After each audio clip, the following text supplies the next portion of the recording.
আসসালামু আলাইকুম everyone, welcome to my channel. খুবই সহজ উপায়ে ঝটপট কোনো রকম ঝামেলা ছাড়াই খুবই মজাদার এবং ইউনিক একটি লাশ অমলেট তৈরির সবচেয়ে সহজ রেসিপি শেয়ার করছি।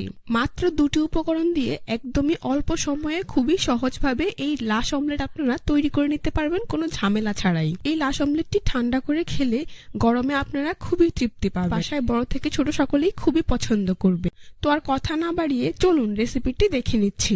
এই রেসিপিটি তৈরি করার জন্য প্রথমে একটি মিক্সিং বলে আমি 3টি ডিম ভেঙে নিয়ে নিচ্ছি। আপনারা চাইলে ডিমের পরিমাণ বাড়িয়ে বা কমিয়ে নিতে পারবেন, তবে সর্বনিম্ন 2টি ডিম নেওয়ার চেষ্টা করবেন। এর কম নিলে লাশ অমলেটটা ভালো হবে না। তারপর এর মধ্যে দিচ্ছি 1/4 কাপ পরিমাণ চিনি। চিনির পরিমাণটা খুব বেশি দিলে এটা খেতে ভালো লাগবে না, তাই আপনারাও চেষ্টা করবেন 3টি ডিমের সাথে 1/4 কাপ চিনি দিতে। তারপর দিয়ে দিচ্ছি একদমই সামান্য পরিমাণ লবণ, যাতে করে ডেজার্টের মিষ্টিটা ব্যালেন্সে থাকে। এবার একটি হ্যান্ডউইচ দিয়ে ডিমগুলোকে খুব ভালো করে ফেটিয়ে নিচ্ছি। কিছুটা সময় নিয়ে খুব ভালো করে ফেটিয়ে নিতে হবে, যাতে এর মধ্যে কোনো প্রকার লাম্পস না থাকে আর চিনি গলে ডিমের সাথে মিশে যায়। আবার দীর্ঘক্ষণ ধরে ফেটিয়ে এটাকে ফোম তৈরি করা যাবে না। তো দেখতেই পাচ্ছেন আমার ডিম ফাটানো হয়ে গিয়েছে আর এর মধ্যে কোনো প্রকার লাম্পসও নেই। এখন একটি মেজারমেন্ট কাপ নিয়ে নিচ্ছি এই ডিমটাকে মেপে নেওয়ার জন্য।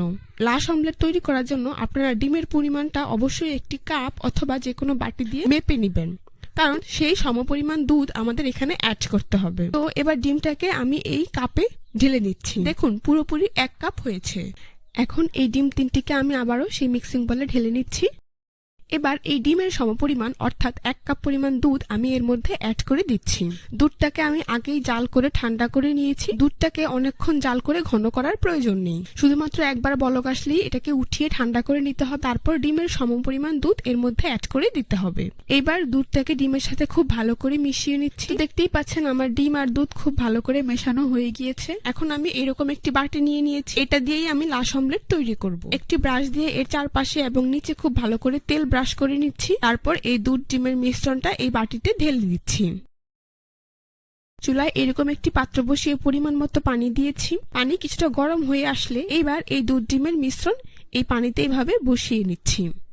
তারপর একটি ঢাকনা দিয়ে দিচ্ছি। ঢাকনার এই ছিদ্রটাকেও আমি বন্ধ করে দিচ্ছি। তারপর চুলার আঁচ মিডিয়াম টু লোতে রেখে অপেক্ষা করছি 25 থেকে 30 মিনিট পর্যন্ত। তো 30 মিনিট পর ঢাকনা সরিয়ে নিচ্ছি। একটি কাঠি দিয়ে এইভাবে চেক করে নিচ্ছি লাশ অমলেটটা হয়েছে কিনা। এটা দেখুন কাঠিতে কিন্তু লেগে আসেনি, তার মানে আমার লাশ অমলেটটা হয়ে গিয়েছে। এখন এটাকে এখান থেকে তুলে ঠান্ডা করে নিচ্ছি। একটি স্প্যাচুলা দিয়ে লাশ অমলেটটাকে চারপাশ থেকে এইভাবে ছাড়িয়ে নিচ্ছি। তারপর এর উপর একটি প্লেট দিয়ে এভাবে মোল্ড আউট করে নিচ্ছি। আপনারা দেখে নিশ্চয়ই বুঝতে পারছেন কাজটা আমি কিভাবে করছি। লাশ অমলেটটাকে সাজানোর জন্য আমি এখানে একটি পুদিনা পাতা দিয়ে দিচ্ছি। দেখুন লাশ অমলেটটা দেখতে মাশাআল্লাহ কতটা সুন্দর হয়েছে। এটা খেতেও কিন্তু অনেক বেশি মজার হয়েছে। এইবার এক পাশ থেকে কেটে আপনাদেরকে আমি দেখিয়ে দিচ্ছি।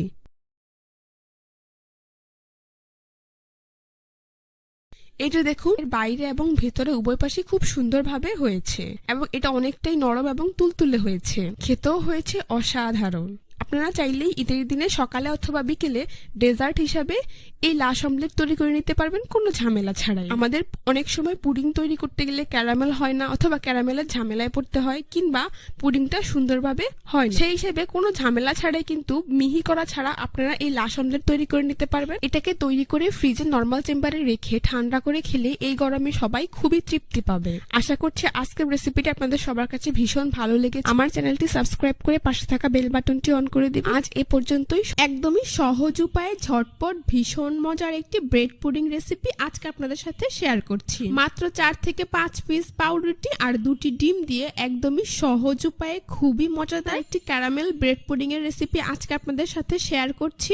যারা নর্মাল পুডিং তৈরি করতে পারেন না, পুডিং ফেটে যায়, আজকের এই ব্রেড পুডিং রেসিপিটি একবার দেখে নিতে পারছি। একবার দেখলেই যে কেউ তৈরি করে নিতে পারবেন। তো প্রথমেই আমি পুডিং এর জন্য ক্যারামেল তৈরি করে নেব। সেজন্য চুলায় এরকম একটি নন স্টিকের প্যান নিয়েছি, তাতে প্রায় 1/2 কাপ পরিমাণ চিনি দিয়ে দিচ্ছি। তো আমি নন স্টিকে এখানে ক্যারামেল তৈরি করছি, তাই আমি এতে অতিরিক্ত কোনো পানি ব্যবহার করব না। ক্যারামেল তৈরির প্রথমেই চুলার আঁচটা মিডিয়ামে রাখতে হবে।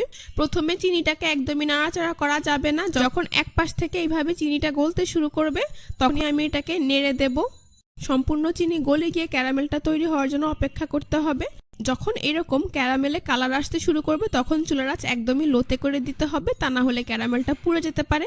আর ক্যারামেলটা পুড়ে গেলে কিন্তু পুডিংটা খেতে তেতো লাগবে। তো দেখতেই পাচ্ছেন আমার কিন্তু এই ক্যারামেলটা তৈরি হয়ে গিয়েছে, খুব সুন্দর একটা কালার চলে এসেছে। ক্যারামেলটা তৈরি হওয়ার পর কিন্তু আর অপেক্ষা করা যাবে না, আমি যেই পাত্রে বা বক্সে পুডিংটা তৈরি করব সেই বক্সে সরাসরি এই ক্যারামেলটা গরম থাকা অবস্থাতেই ঢেলে দিতে হবে।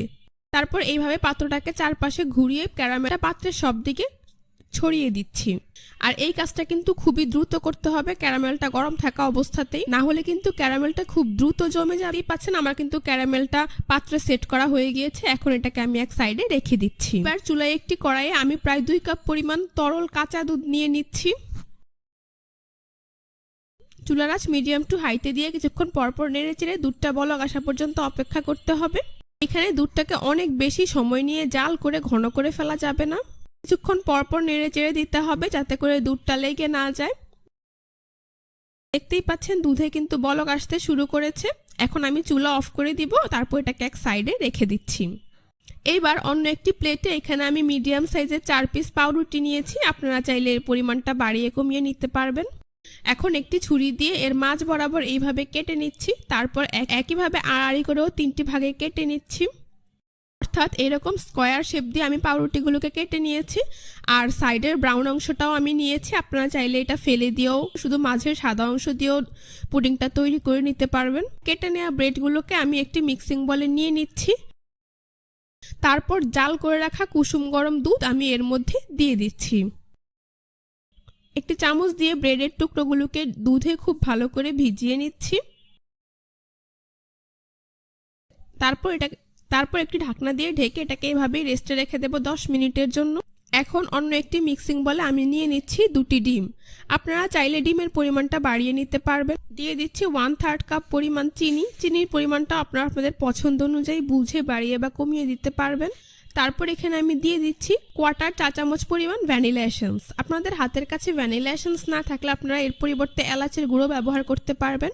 এখন একটি হ্যান্ড উইচ দিয়ে ডিমগুলোকে খুব ভালো করে ফেটিয়ে নিচ্ছি, খুব বেশিক্ষণ ফেটিয়ে ফোম তৈরি করার প্রয়োজন নেই। তো দেখতেই পাচ্ছেন আমার কিন্তু ডিমটা খুব ভালো করে ফেটানো হয়ে গিয়েছে। তো ফিরে এলাম 10 মিনিট পর। তো দেখতেই পাচ্ছেন কুসুম গরম দুধে পাউরুটি দেওয়ার কারণে পাউরুটি ভিজে অনেকটাই নরম হয়ে গিয়েছে। তো আজকের পুডিংটার ব্যাটার আমি ব্লেন্ডারে ব্লেন্ড করে নেব, সেজন্য এখানে আমি এরকম একটি ব্লেন্ডার জার নিয়েছি। আর এই ব্লেন্ডার জারে প্রথমে দুধ আর পাউরুটি আমি দিয়ে দিচ্ছি।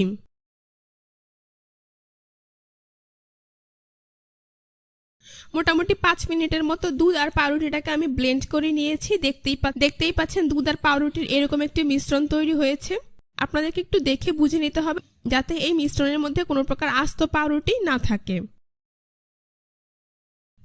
এখন আমি এর মধ্যে ফ্যাটানো ডিমগুলো দিয়ে দিচ্ছি, তারপর এটাকে আরো 2-3 বারের মতো ব্লেন্ড করে নেব, এতে করে ডিমটাও পাউরুটি আর দুধের সাথে খুব ভালো করে মিক্স হয়ে যাবে। আশা করি আপনারা বুঝতে পারছেন। আপনারা চাইলে কিন্তু এই কাজগুলো হাত দিয়ে কিংবা হ্যান্ড ব্লেন্ডার দিয়েও করে নিতে পারবেন। তো দেখতেই পাচ্ছেন একদম পারফেক্টলি স্মুথ একটি ব্যাটার এখানে তৈরি হয়েছে। এখন আমি যেই পাত্রে পুডিংটা তৈরি করব সেটা নিয়ে নিচ্ছি। আমার কিন্তু ক্যারামেলটা অলরেডি খুব ভালোভাবে সেট হয়ে গিয়েছে। তারপর এখানে নিয়ে নিচ্ছি এরকম একটি স্ট্রেনার।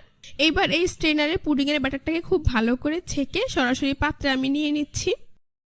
দেখতেই পাচ্ছেন আমার কিন্তু ছাকা হয়ে গিয়েছে, একদমই স্মুথ একটি ব্যাটার এখানে তৈরি হয়েছে।